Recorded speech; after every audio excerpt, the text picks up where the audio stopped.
Cek 1 2. Bismillahirrahmanirrahim. Assalamualaikum warahmatullahi wabarakatuh.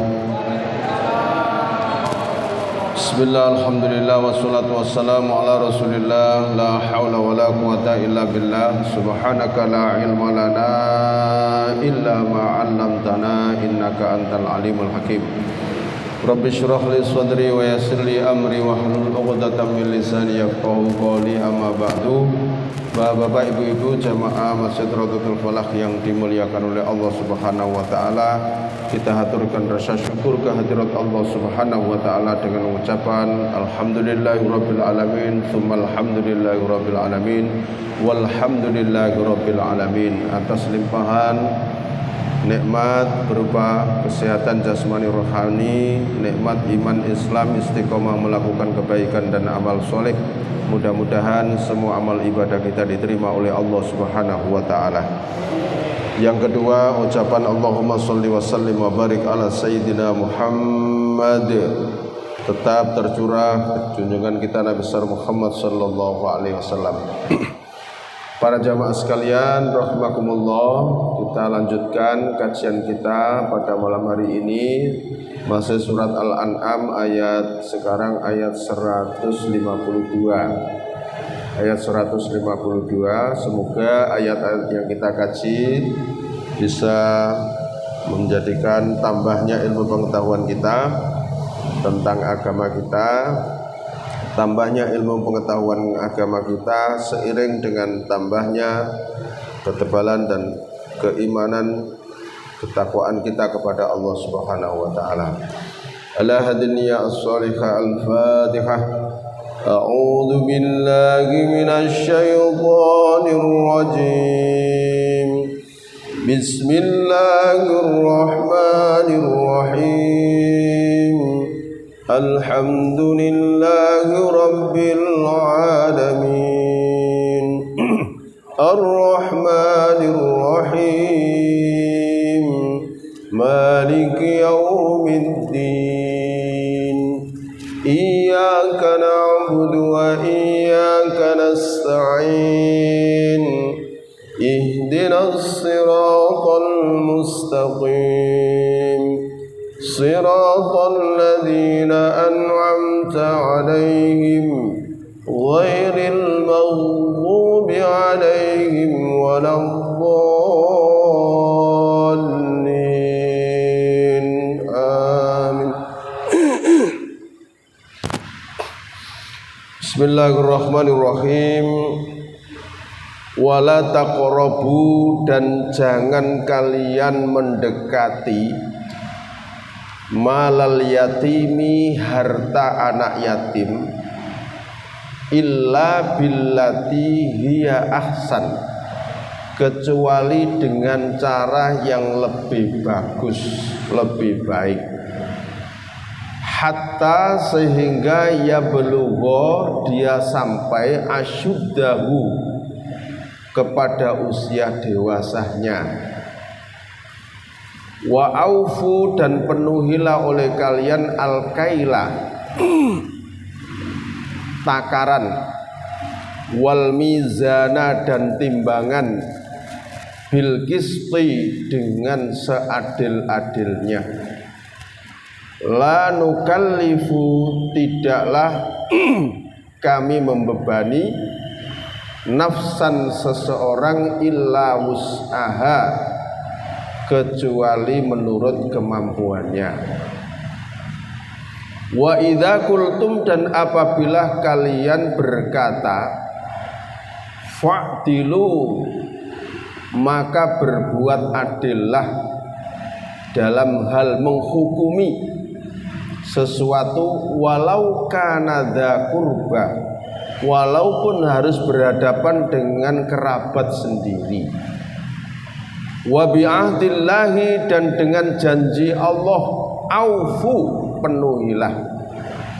Dzalikum, demikian itulah, wassakum, Allah mewasiatkan kepada kamu sekalian, bihi, dengannya, dengan perintah-perintahnya, la'allakum agar kamu sekalian tadzakkarun selalu mengingat atau selalu mengambil pelajaran dari perintah-perintah Allah itu. Para jamaah sekalian yang dirahmati oleh Allah, di dalam ayat ini ada beberapa perintah, ada beberapa pesan. Pesan yang pertama, wala taqrabu malal yatimi illa billati hiya ahsan hatta yablughu asyuddahu. Wahai kalian manusia, jangan sekali-kali kamu mendekati harta anak yatim. Maksudnya mendekati itu jangan sampai kamu itu mengambil barang atau hak-haknya anak yatim. Tidak boleh mendekati saja, tidak boleh, kan begitu loh. Jadi perintah Al-Quran itu jangan dibalik, Pak. Ya, wala taqrabu, mendekati untuk berbuat tidak jujur saja tidak boleh, mendekati loh itu. Apalagi sampai berbuat tidak jujur, apalagi sampai mengambil hak-haknya anak yatim. Jangan dibalik, yang tidak boleh kan mendekati, mengambil kan boleh. Nah, ini penafsiran gemblong ya. Kan begitu. Al-Quran itu kan contoh masalah zina ya. Masalah zina itu tidak kok langsung jangan berbuat zina begitu. Kalimatnya wala taqrabuz zina innahu kana fahisyatan wa sa'a sabila. Jangan kau mendekat-dekati zina. Ya itu kan harus pakai mafhum mukhalafah. Artinya pemahaman kebalikan. Mendekati zina saja tidak boleh, apalagi berbuat zina. Gitu loh. Jangan dibalik. Yang tidak boleh kan mendekati, berarti zina kan boleh. Nah itu penafsiran sing sakarpe dhewe. Ya kan? Merusak Al-Qur'an. Lah, harta anak yatim juga begitu. Dibahasakan oleh Allah wala taqrabu malal yatim. Jangan mendekat-dekati harta anak yatim. Maksudnya jangan kamu sampai memakan harta anak yatim. Nah gitu loh. Illa billati hiya ahsan hatta yablugha asyuddahu, kecuali kamu mendekati harta anak yatim tadi untuk mengatur sebaik-baiknya, dan nanti kalau sudah dewasa kamu menyerahkan harta itu kepadanya. Ini tergantung kepada niatnya. Kalau dia itu mencampur harta anak yatim, itu dikembangkan, itu di apa itu, jadi nanti biar harta ini berkembang tidak sampai habis. Pokoknya dia menjaga lah. Mendekati itu niat menjaga, bukan niat mengambil. Nah itu pesan di ayat itu begitu. Yang mana di surat An-Nisa juga disebutkan wala taqulu malal yatim, jangan kau makan harta anak yatim. Jadi banyak tentang apa itu memakan hak anak yatim itu dilarang keras di dalam Al-Quran. Yang pertama begitu. Yang kedua, pesan yang kedua, wa auful kaila wal mizana bil qisti, dan penuhilah takaran dan timbangan itu bil qisti dengan adil. Kita tidak boleh mengurangi timbangan, kita tidak boleh mengurangi takaran. Di ayat ini begitu, tidak boleh ya. Bagi orang yang profesinya berbisnis yang terkait dengan timbangan, takaran, ukuran, itu sama saja ya. Kita harus memenuhi seadil-adilnya gitu ya. Maka Al-Quran berbicara begini itu pasti banyak kasus yang terjadi.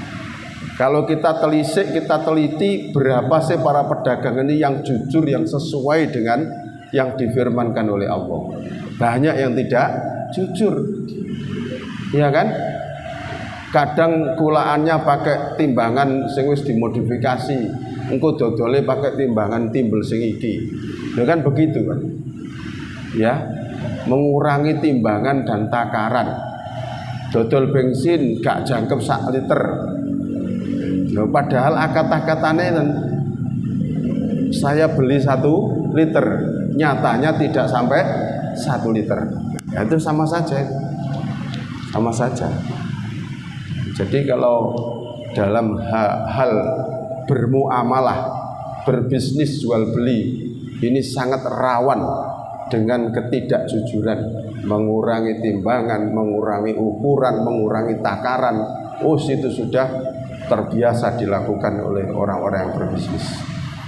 Tapi tetap ada orang yang berbuat adil, jujur. Maka Al-Quran mengatakan wa auful kaila wal mizana bil qisti, maka penuhilah kalian dalam menakar dan timbangan bil qisti dengan seadil-adilnya. La nukallifu nafsan illa wus'aha.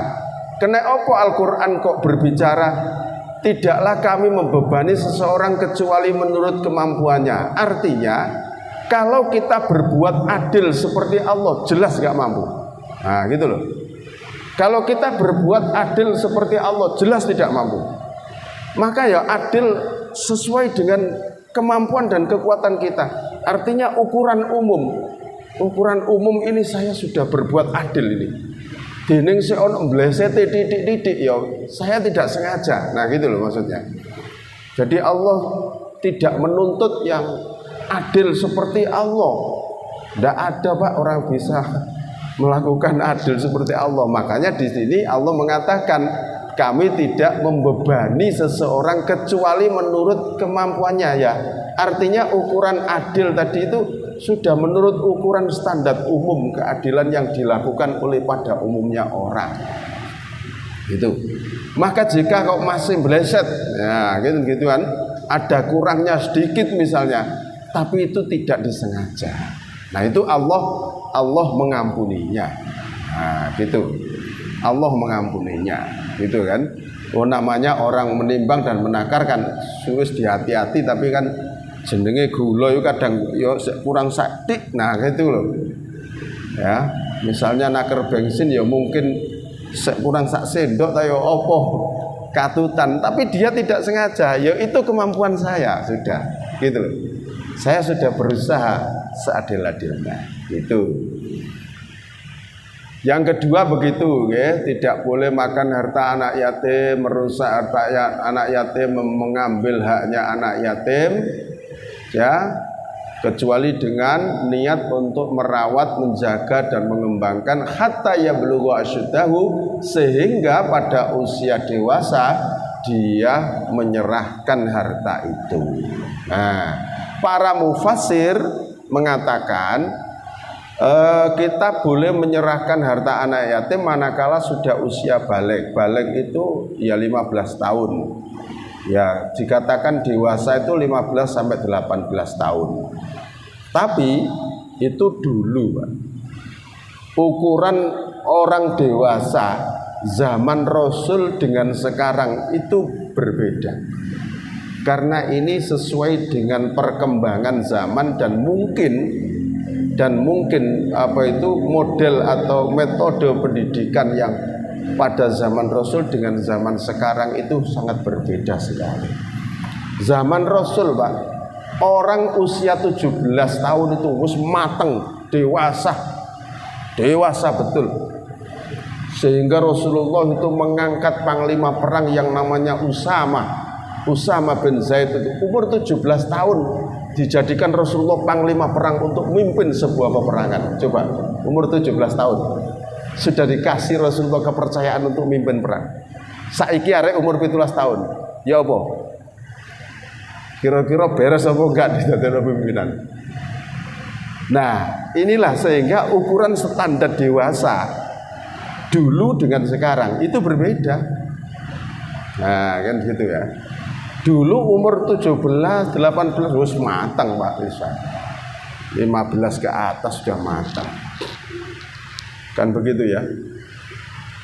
Nah, jadi walaupun sudah mencapai usia balik 15 ke atas, tapi dalam pandangan umum anak ini belum dewasa. Kalau diserai harta itu guru iso ngatur, ya jangan diserahkan. Kan begitu kan? Makanya di dalam surat An-Nisa itu anak yatim yang mau diserai harta itu harus diuji dulu kedewasaannya. Ya mungkin dikasih uang berapa, tolong kamu belanjakan ini, dan lain sebagainya. Bisa nggak dia? Nah begitu. Jadi mulai dilatih, nggak langsung diserahkan gitu, enggak, melalui ujian dulu. Oke, jadi terus yang kedua untuk memenuhi takaran dan timbangan. Terus yang ketiga, wa idza qultum fa'dilu walau kana dza qurba. Apabila kamu berkata tentang masalah hukum, fa'dilu, maka berbuatlah dengan adil. Walau kana dza qurba, walaupun hukum itu mengenai kepada kerabat sendiri. Ini Al-Qur'an, Pak. Dan ini sudah dipraktekkan oleh Rasulullah. Rasulullah menetapkan hukum potong tangan bagi orang yang mencuri, begitu ya. Rasulullah berbicara sendiri di hadapan anaknya yang bernama Fatimah. Wallahi law syarakat Fatimah binti Muhammadin laqata'tu yadaha. Jelas dengan tegas. Demi Allah, kalimatnya diawali dengan sumpah, Pak. Demi Allah, jika Fatimah anak Muhammad ini mencuri, pasti akan aku potong tangannya. Loh, begitu, Pak. Ini keadilan yang diterapkan oleh Rasulullah. Maka Al-Qur'an, wa idza qultum fa'dilu walau kana dza qurbah. Apabila kamu berbicara tentang hukum, fa'dilu, berbuat adillah kamu, walau kana dza qurbah. Walaupun hukum itu berhadapan dengan keluarga sendiri. Sulit nggih? Di Indonesia ini sulit nggih? Kadang-kadang bukan keluarganya saja, ya dilindungi ya, dengan berdalih apapun, ya, dengan bermain di belakang apapun, ya kita sering menjumpai hal seperti itu. Wa bi ahdillahi aufu. Nah, yang keempat, dan dengan janji-janji Allah aufu, tunaikanlah. Janji Allah itu maksudnya apa? Ya segala perintah Allah yang diwajibkan kepada kita ini aufu, tunaikanlah, penuhilah. Nah, gitu kan? Salat 5 waktu, zakat, puasa, haji. Nah, itu sudah janji-janji yang Allah berikan kepada kita. Maka tunaikanlah semuanya. Dzalikum, demikian itu, wassakum, dia Allah mewasiatkan kepada kalian bihi, dengan perintah-perintahnya, la'allakum, agar kamu sekalian tadzakkarun, kamu selalu ingat akan perintah-perintah Allah itu. Kamu terus-menerus mengambil pelajaran dari kewajiban-kewajiban yang dibebankan kepada kamu sekalian. Wa anna hadza, dan sesungguhnya ini Al-Qur'an, sirati adalah jalanku, mustaqiman, yang lurus, fattabi'uhu, maka ikutilah. Jadi ketetapan-ketetapan hukumku ini adalah jalanku, mustaqiman, yang lurus, fattabi'uhu, maka ikutilah jalan yang lurus itu. Wala tattabi'u, dan jangan kamu mengikuti as-subula, jalan-jalan yang bertentangan dengan jalanku ini. Fatafarraqo, maka pasti jalan itu akan nyeleweng, bikum, terhadap kamu sekalian, ansabilihi, dari jalannya. Dzalikum, demikian itu, wassakum, dia mewasiatkan pada kalian bihi, dengannya, la'allakum, agar kamu sekalian tattaqun, kalian bertakwa. Ya, dalam ayat 153 ini Allah menyuruh mengikuti jalan yang lurus. Jalan yang lurus yaitu agama yang sudah Allah turunkan berupa agama Islam ini, yang dasarnya adalah wahyu berupa Al-Qur'an dan sunnah Rasulullah. Ini adalah jalan yang lurus. Kamu jangan mengikuti jalan yang bertentangan dengan jalanku yang lurus ini. Tuh.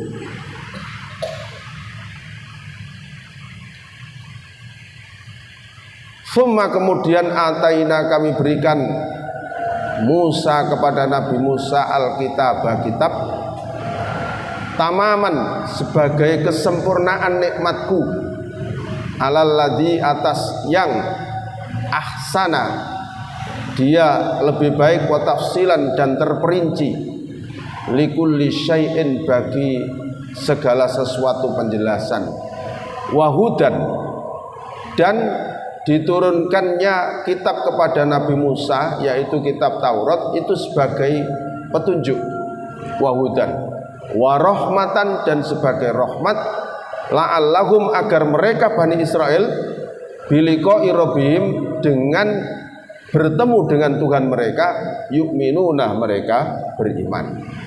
Jadi diturunkannya Al-Quran itu adalah untuk menyempurnakan nikmat Allah atas orang-orang Bani Israel dan penjelasan-penjelasan tentang Allah firmankan di dalam kitab itu sebagai petunjuk dan sebagai rahmat.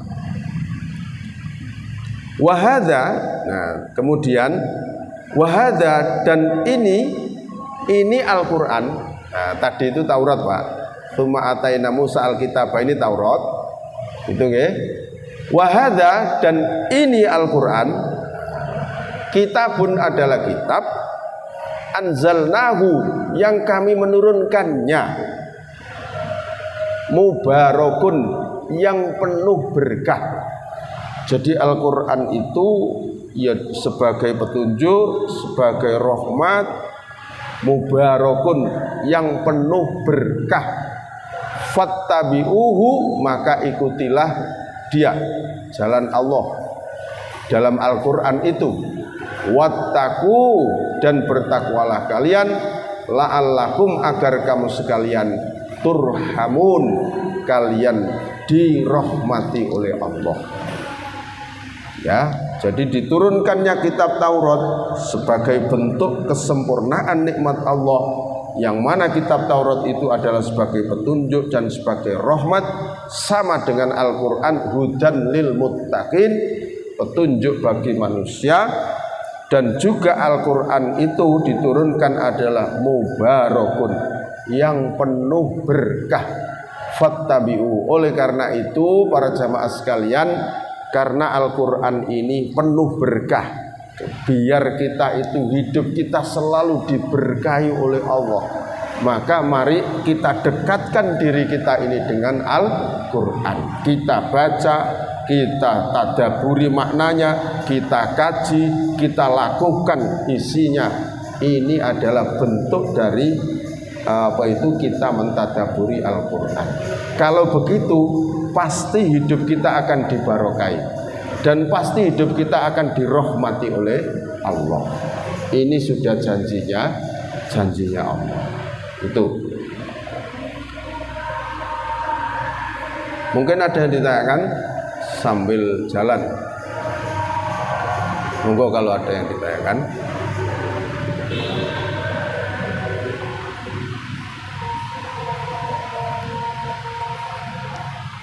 Nggih, Pak, monggo, Pak.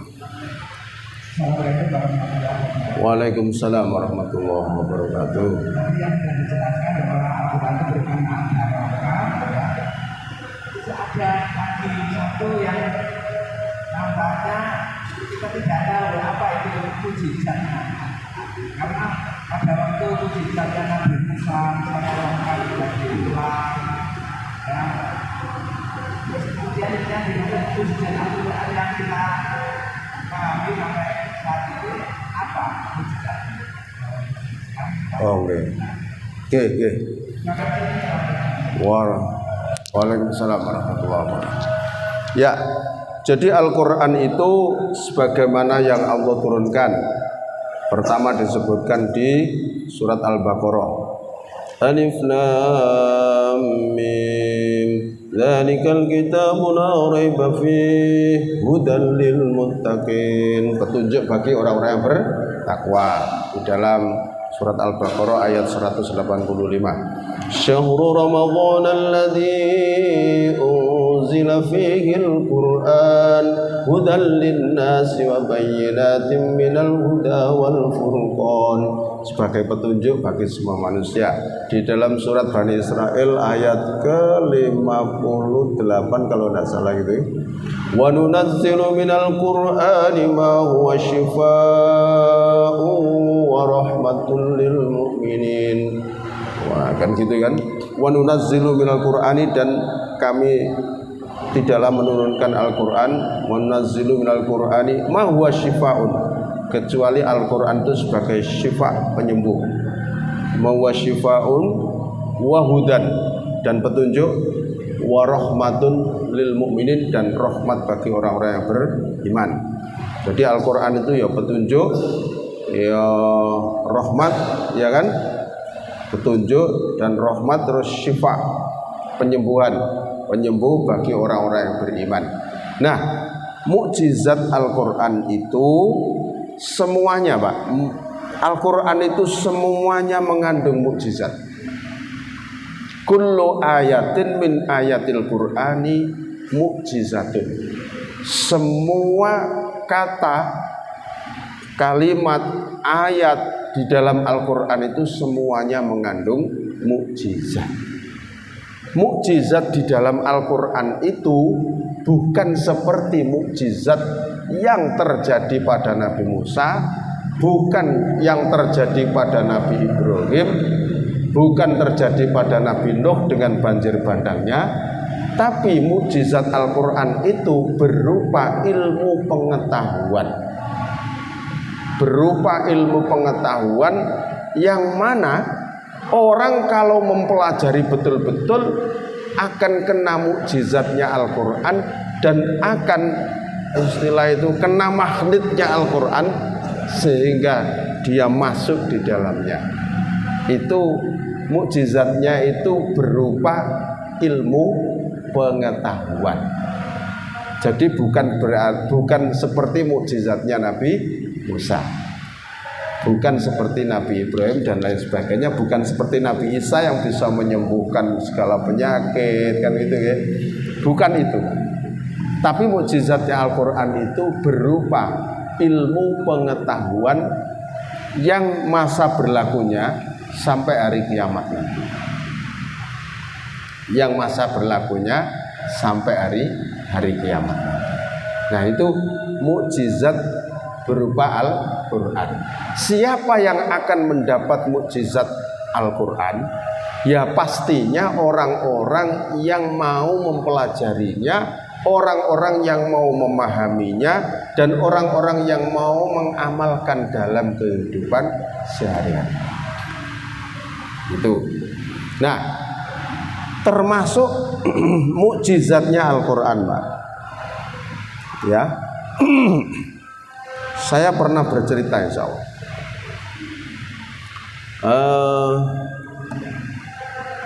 Seorang tembel ban yang di dekat rumah sakit mata di Gayung Sari itu, Pak. Itu ada orang tembel ban di kanan, di kiri jalan. Ya. Nah, orang itu pada waktu saya ngisi bensin di situ dari arah Tintang itu, dia itu membaca Al-Qur'an di terik panas menghadap ke timur. Nah, sehingga saya ketika mau ngisi bensin di situ goleki wonge. Iki nanti wonge rek. Buka tapi gak ono wonge. Tapi ternyata orangnya itu agak ke selatan. Di selatannya ya kiosnya itu, kios kecilnya.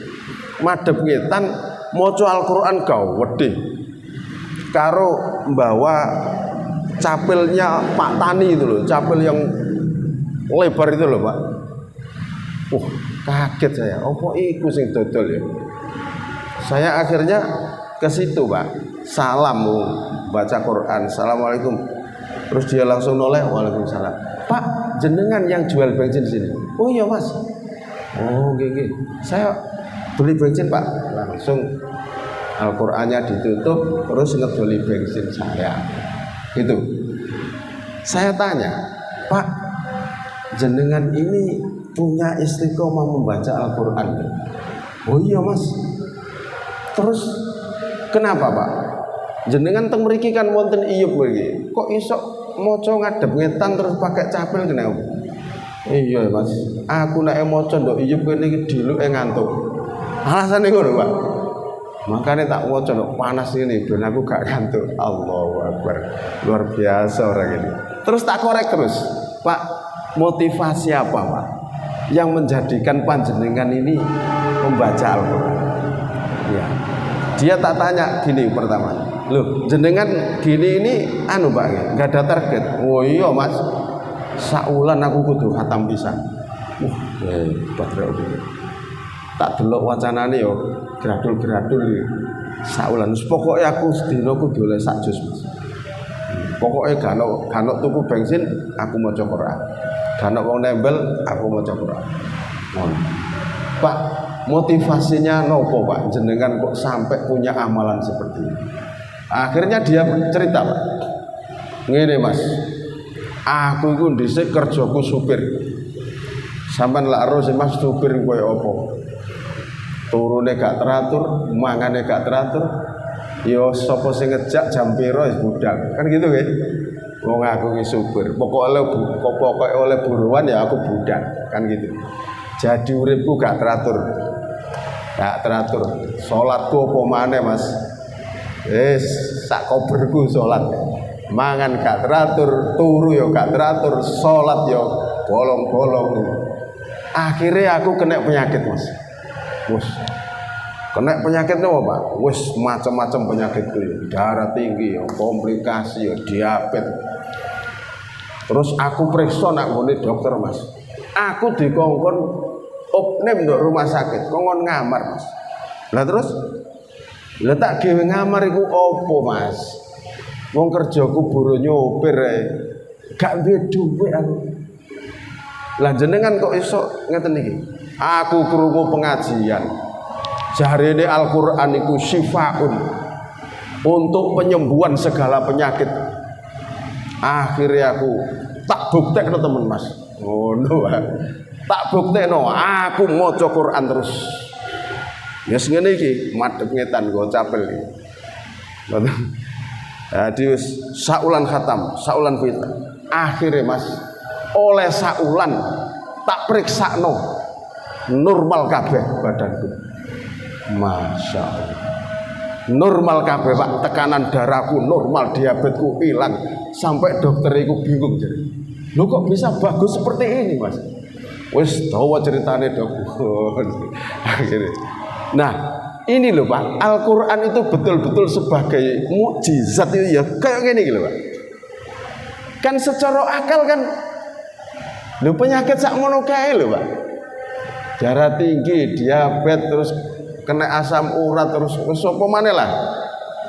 Kan ya sulit disembuhkan ini Pak. Cara disembuhkan pun butuh biaya yang sangat banyak. Al-Quran datang untuk membawa syifa tadi dengan segala mukjizatnya. Dia lakukan, dia yakini, dia praktekkan. Metu mukjizatnya Al-Quran. Akhirnya dia hilang dari segala penyakit. Terus cerita mana? Terus aneh gini Mas. Nopo Pak? Mergo aku kroso enak awakku Mas. Ngono. Ceritane Pak. Mergo aku kroso enak awakku Mas. Akhirnya targetku tak kurangi. Sing asale saulan pisan khatam, tak gawe 2 ulan khatam pisan. Ngoten Pak. Ternyata Mas, penyakitku dibalik maneh karo Allah. Iki lho sing menarik iki Pak. Dibalik maneh penyakitku karo Allah. Aku lara maneh Mas. Wis saiki aku gak wani ngurangi target. Wis ya apa saulan pisan kudu khatam. Al-Quran mendatangkan keberkahan, Al-Quran mendatangkan rahmat, Al-Quran mengandung mukjizat penyembuhan. Nah ini namanya Al-Quran itu sebagai mukjizat. Gitu loh Pak. Mukjizat itu kan suatu keajaiban yang terjadi di luar akal nalar manusia. Nah gitu Pak. Saya punya contoh itu. Yang kedua saya punya contoh lagi Pak. Ya karena gak ono sing memviralkan ya gak viral Pak. Ini cerita-cerita alami. Ada seorang guru dari pendidikan di Jember sana Pak, di Jember. Guru itu satu rombongan akan mengikuti rapat di kecamatan. Ternyata satu rombongan guru itu kecelakaan di tengah jalan. Di antara kecelakaan itu yang paling parah adalah kepala sekolahnya, sampai gak sadarkan diri, mengalami gegar otak. Akhirnya dirawat di salah satu rumah sakit Pak. Ya, karena rumah sakit dibawa ke rumah sakit kota. Di situ langsung dirawat Pak. Langsung mlebu ruangan ICU, tidak boleh ditemani. Yang nemani ya di luar pintu kan begitu ya. Sehingga beberapa kali aja suster ngontrol ke situ. Kata dokter, bapak ini bisa sadar dari siuman itu kurang lebih 13 bulan. Prediksi dokter kan gitu ya. Jadi 13 bulan itu paling apik jadi. Ya, tergantung, yaitu prediksi kan. Nah, akhirnya istri dari orang tadi, kepala sekolah tadi, mengajak anak-anaknya yang masih berusia SD, ada yang di bangku kelas 3 SD, ada yang kelas 5 SD Pak. Setelah maghrib diajak oleh ibunya, ayo nak baca Al-Quran, ditujukan kepada ayahmu yang masih siuman di rumah sakit. Mudah-mudahan dengan bacaan Al-Quran ini Allah memberikan kesembuhan, ayahmu segera sadar dan kembali sehat. Baik mak. Akhirnya anak-anaknya juga diajak membaca Al-Quran setiap malam. Terus dibacakan sampai 1 minggu, 2 minggu, 3 minggu, rutin pokoknya. Angger mari maghrib diajak maca Al-Quran, anaknya ditujukan kepada ayahnya yang masih di rumah sakit. Yang kata dokter ya kurang lebih 3 bulan baru sadar, kan gitu Pak.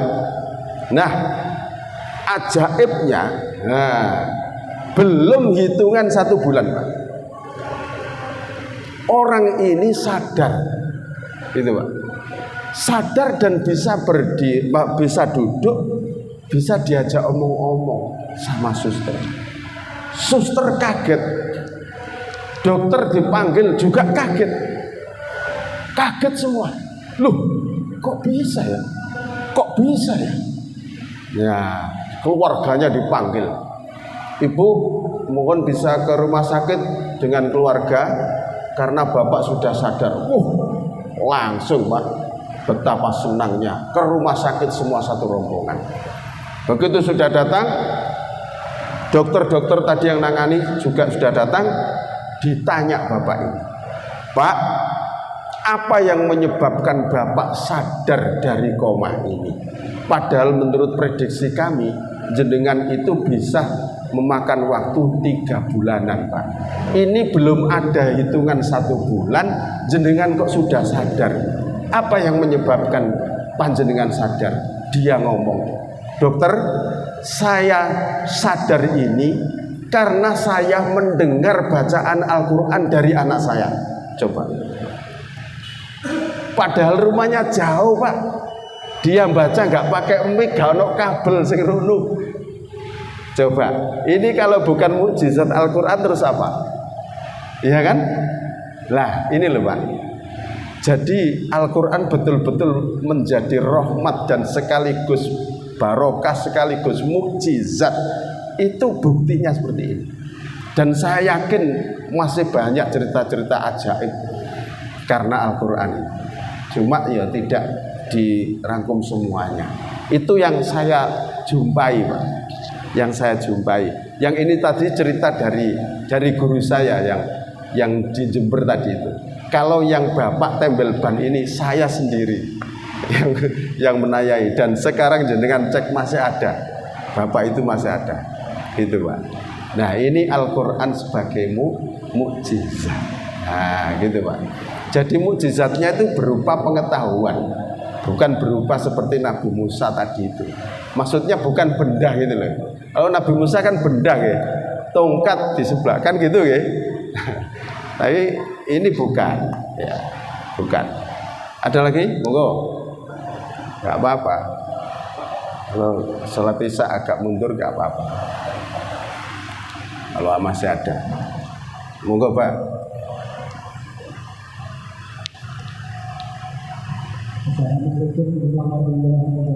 Waalaikumsalam warahmatullahi wabarakatuh. Yang saya sampaikan adalah makhluk dan Napa? Terus nanti. Monggo. najis atau makhluk. Najis. Nggih. Najis sama Najis sama napa? Najis. Oh. Najis. Nggih. Ya definisi najis itu ya sesuatu yang membatalkan sholat. Ya. tapi karena ada bisa bersih ya. Hati-hati kencing, tapi itu cuma dicabut nggak bisa bersih. Najis itu masih nempel. Terus penting ya maksudnya ya. Saya bisa dibantu ya. Yang ditanyakan ini apa nih kira-kira? Ini yang kencing. Nggih, terus. Kan jadi Nggih. tiga itu kan belum bersih. Kan belum bersih kan belum. Kencing, kencingnya di mana? Pemakai di tempat ya toilet kan belum. Oh, toilet, terus. Terus cari Terus sawi, terus. belum bersih. Lah sawi kok belum bersih? Kan masih ada tetesan-tetesan kalau nggak dipuruk nggak bisa. Oh, nggih. Nggih, mboten napa-napa niki masalah hukum, Mas. Masalah hukum. Oke. Nggih. Nggih, paham. Sudah paham saya. Makanya, Pak, istilah fikih, kalau orang kencing itu disuruh batuk-batuk biar apa itu semuanya itu keluar. Ya kan gitu kan. Makanya disuruh batuk. Nah, gitu loh, Pak. Disuruh rodok nekan-nekan ngeden begitu biar keluar semua. Dan memang ya ini walaupun agak porno tapi ini hukum, Pak. Di fikih itu disuruh melurut-melurut gini, Pak. Ya aja nemen-nemen. Gara-gara iku kok jenengan luka engko dalame. Nah, itu juga apa itu sensitif kulitnya. Disuruh batuk-batuk begitu dehem maksudnya itu sama dipelurut-pelurut didik begitu. Ya memang begitu, Pak. Jadi biar tuntas. Maksudnya begitu nggih? Nah, gitu loh maksudnya. Ya, maksudnya seperti itu. Ya, makanya hati-hati. Makanya harus begitu, Pak. Harus nah, gitu. Digitukan jadi biar tuntas semuanya. Sambil di anu tadi itu ya. Nah, ngoten nggih. Nah, wonten malih ta? Nggih. Sampai sulit kula memahami, Pak. Jadi gak terus terang arek. Nggih. Nanti kita lanjutkan lagi nggih. Mudah-mudahan bermanfaat kajian kita ini nggih. Sampai ayat 155. Wis pokoknya Al-Qur'an ini jenengan baca setiap hari pasti mendatangkan keberkahan, rahmat dan pasti akan muncul mukjizat. Pasti itu. Yang penting istiqomah dan jenengan yakini gitu loh. Kalau untuk penyembuhan penyakit, Pak, berarti dikhususkan. Ya Allah, saya niat baca Al-Qur'an ini saya tujukan kepada ayah saya yang sedang sakit ya Allah. Mudah-mudahan berkah Al-Qur'an yang saya baca Engkau berikan kesembuhan ya Allah. Terus baca, gitu loh, Pak. Sembarang wis semua ayat dalam Al-Qur'an itu mengandung hidayah, rahmat, keberkahan semuanya. Ya, tidak hanya khusus satu ayat, semuanya. Gitu nggih. Yang penting diniati. Kalau memang untuk ditujukan pada satu hajat, gitu nggih. Itu diniati, Pak. Memang untuk satu hajat, memang yang dituju ini ya harus transaksinya kepada Allah untuk ini. Ya, kalau untuk biasa normal saja, ya Allah mudah-mudahan Engkau memberikan kemudahan dalam segala urusan saya ya Allah, berkahnya Al-Quran ini menjadikan menjadi keberkahan di dalam keluarga saya ya Allah, baca. Jadi begitu Pak. Ngoten nggih? Ya. Kita akhiri dengan doa kafaratul majelis. Subhanakallahumma wa bihamdika asyhadu an la ilaha illa anta astaghfiruka wa atubu ilaik. Alhamdulillahirabbil alamin. Assalamualaikum warahmatullahi wabarakatuh.